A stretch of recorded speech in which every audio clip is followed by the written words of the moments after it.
Nigeria. Je crois qu'aujourd'hui, le Nigeria est le pays dans l'Afrique de l'Ouest qui a le plus d'industrie du secteur privé. Et il était important et nécessaire que le Nigeria fasse des consultations avec son secteur privé pour comprendre d'abord, pour augmenter la connaissance du ZLECA et puis pour comprendre quels étaient les défis que le secteur privé nigérien allait avoir avant de signer la ZLECA. Nous, la Commission économique pour l'Afrique a organisé une réunion avec le secteur privé nigérien en octobre, avec le vice-président du Nigeria et le consortium des industries manufacturières du Nigeria. Je crois qu'autour de ce débat, nous sommes débattus sur certaines choses qui sont importantes. Par exemple, nous parlons des questions de règles d'origine.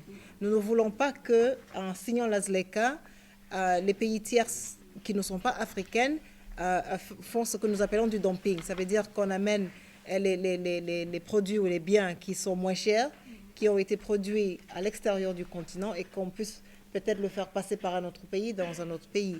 Et donc, il faut des règles pour gérer un peu ces pratiques. Le Nigeria, comme l'Afrique du Sud, comme l'Angola, comme le Sénégal d'ailleurs, comme le Niger, comme la Mauritanie, qui ont tous signé la ZLECA, veut savoir que ces règles d'origine seront de mise. Pour qu'elles puissent être de mise, il faut aussi qu'on crée des institutions qui vont gérer la ZLECA. Par exemple, il y aurait nécessairement, même dans les pays normal au Sénégal, entre le secteur privé sénégalais, il y a des contentieux. Donc nous avons besoin de créer une sorte d'institution pour régler des contentieux. Nous avons aussi, au sein de la ZLECA, créé cette institution qui s'appelle un Dispute Settlement Institution. Et donc je pense que pour ces raisons-là, le Nigérien, conscient de sa taille et de son poids économique, elle est quand même parmi les trois plus grands pays du continent, avec l'Afrique du Sud qui a signé, l'Égypte qui a signé. Maintenant, nous attendons le Nigeria. Il vient de produire il y a 3 semaines, le secteur privé nigérien avec le gouvernement nigérien, un rapport qui montre une fois de plus que le Nigeria va en profiter si elle signait la zone de libre-échange continental africain.